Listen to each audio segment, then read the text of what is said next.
Hello Mrs రావు, America అధ్యక్షుడు ట్రంప్కి ఏమైంది? ట్రంప్ని రోగాలు చుట్టుముట్టాయా? ఈ మధ్యకాలంలో ట్రంప్ డెడ్ అనేటువంటిది ఒక వైరల్ అయినటువంటి న్యూస్. హ్యాష్ ట్యాగ్ పెట్టి ట్రంప్ డెడ్ అనే దాన్ని పెద్ద ఎత్తున వైరల్ చేశారు. ఆ సందర్భంగా ప్రపంచవ్యాప్తంగా ఒక చర్చ జరిగింది. అసలు ట్రంప్కి ఏమైంది? ట్రంప్కి అనారోగ్యం కలిగిందా? ట్రంప్ డెడ్ అనేటువంటి హ్యాష్ ట్యాగ్ తోటి ఎందుకు వైరల్ చేస్తున్నారు? ఇవన్నీ కూడా అప్పట్లో చర్చకు వచ్చాయి. అమెరికా అధ్యక్షుడిగా ట్రంప్ అయిన తర్వాత అనేక మందిని, స్వదేశస్తుల్ని, విదేశస్తుల్ని ఇబ్బంది పెడుతూ ఉన్నారు. అందుకే ఆయన అమెరికా అధ్యక్షుడు అయిన తర్వాత అతి స్వల్ప కాలంలోనే గ్రాఫ్ పడిపోయినటువంటి అధ్యక్షుల జాబితాలోకి వెళ్ళిపోయాడు. ఆయన సొంత పార్టీలో ఉండేటువంటి ప్రజాప్రతినిధులు ఆయన వ్యతిరేకిస్తున్నారు, రిపబ్లికన్స్ ఆయన్ని వ్యతిరేకిస్తున్నారు, ఆయన చర్యలను వ్యతిరేకిస్తున్నారు. అందుకే ఆయన రీసెంట్గా తీసుకున్నటువంటి నిర్ణయాల మీద కొంత వెనకడుగు వేశారు. గ్రీన్లాండ్ విషయంలో కానీ, లేదంటే ఇరాన్ విషయంలో కానీ ఒక అడుగు వెనక్కి వేసినట్టు కనిపిస్తుంది. దానికి కారణం ఏంటంటే సొంత పార్టీ రిపబ్లికన్సే ఆయన తీసుకున్నటువంటి నిర్ణయాలను వ్యతిరేకిస్తూ ఉన్నారు. అవసరమైతే ఆయన్ని దించేయాలనేటువంటి నిర్ణయాన్ని కూడా తీసుకున్నట్టు అంతర్జాతీయ మీడియాలో వస్తూ ఉంది. అంటే రీకాల్ చేసే అవకాశం ఉందా అని అంటే దాన్ని కూడా పరిశీలిస్తున్నారు.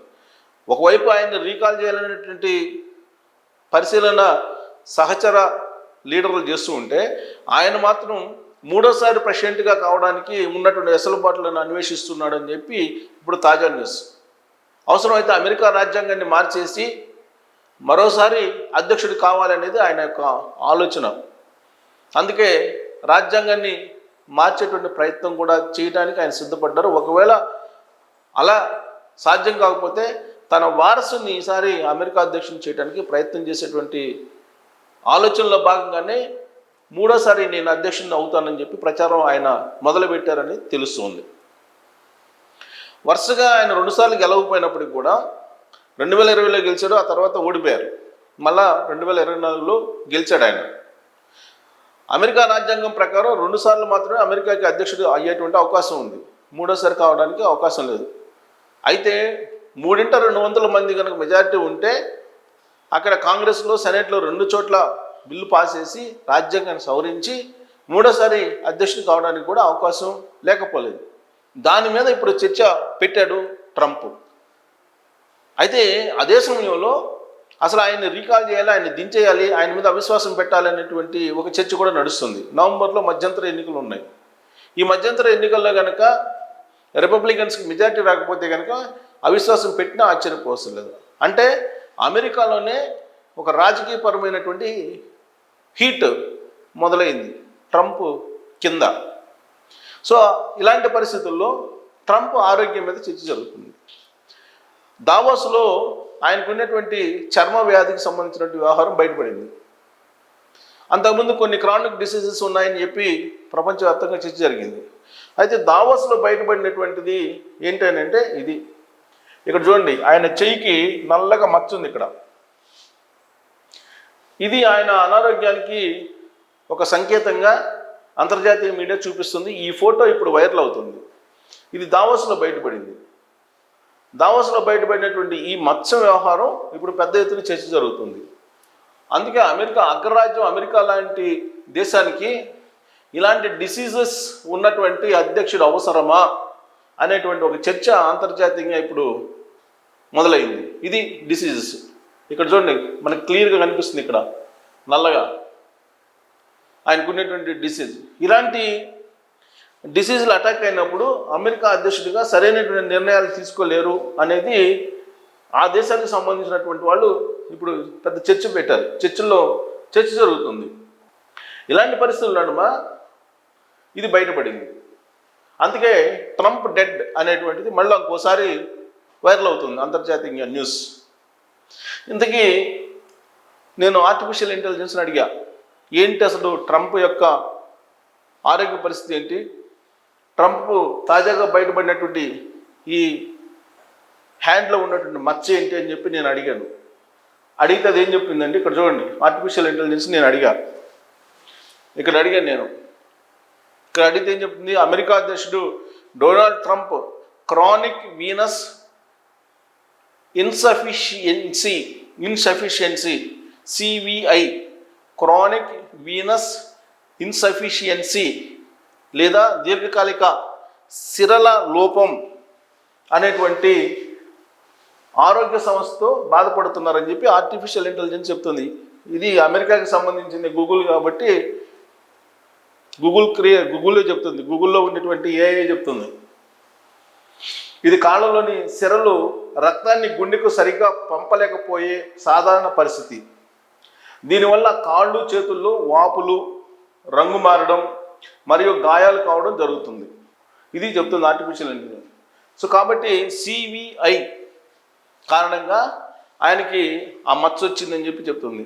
ముఖ్య విషయాలు ఏంటంటే 70 ఏళ్ల పైబడిన వారిలో ఈ సమస్య సాధారణం మరియు దీనికి ప్రధాన కారణం సిరల్లో రక్త ప్రవాహం సరిగ్గా లేకపోవడం పరిస్థితి. ఇది తీవ్రమైనది కాదని మరియు దీనికి చికిత్స అందుబాటులో ఉందని యువిఏ టుడే నివేదించింది. లక్షణాలు ఏంటంటే చీలమండల వాపు, చర్మం రంగు మారడం వంటివి ఈ వ్యాధి వల్ల సంభవిస్తాయి. 2026 ప్రారంభంలో ట్రంప్ ఎడమ చేతిపై కనిపించిన గాయాలు లేదా నల్లటి మచ్చలు ఈ సిరల లోపం లేదా ప్రమాదశాస్తు తగలడం వల్ల వచ్చినట్లు పేర్కొన్నారు. అంటే ఇప్పుడు తాజాగా దావోస్లో బయటపడిన దాని గురించి చెప్తున్నారు. ఈ వ్యాధికి తరచుగా కంప్రెషన్ సాక్స్ ఉపయోగించడం, సిరలను సరిచేసే విధానాల ద్వారా నొప్పి వాపును తగ్గించవచ్చని వైద్య నిపుణులు చెప్తున్నారు. ఇది అంటే ట్రంప్కి 70+ తర్వాత వచ్చేటువంటి సాధారణమైనటువంటి వ్యాధిగా ఉన్నటువంటి ఈ సివిఐ అనేటువంటి దీర్ఘకాలిక వ్యాధి అయితే ఆయనకు ఉంది అని చెప్పి నిర్ధారిస్తుంది ఆర్టిఫిషియల్ ఇంటెలిజెన్స్. సో కాబట్టి ట్రంప్ ఆరోగ్యం మీద ఇప్పుడు అంతర్జాతీయంగా చర్చ జరుగుతుంది. సో దానికి సంబంధించి మన లోకల్ మీడియా ఏం చెప్తుందో చూద్దాం. ఇది లోకల్ మీడియా ఏం చెప్తుంది. అమెరికా అధ్యక్షుడు డొనాల్డ్ ట్రంప్ ఆరోగ్యంపై మరోసారి చర్చ ప్రారంభమైంది. దావోస్లో జరిగిన ప్రపంచ ఆర్థిక సదస్సులో ఆయన ఎడమ చేతిపై గాయం కనిపించడమే దానికి కారణం. దావోస్ వేదికగా గాజా శాంతి మండలిని ట్రంప్ ప్రారంభించిన సంగతి తెలిసింది. ఆ సమయంలో ఆయన ఎడమ చేతిపై గాయం కనిపించింది. దీనికి సంబంధించిన దృశ్యాలు సామాజిక మాధ్యమాల్లో తెగ చక్కర్లు కొడుతున్నాయి. దీంతో అధ్యక్షుడి ఆరోగ్యంపై ఆందోళనలు వెలువెత్తున్నాయి. దీనిపై white house secretary Karoline Leavitt స్పందించారు.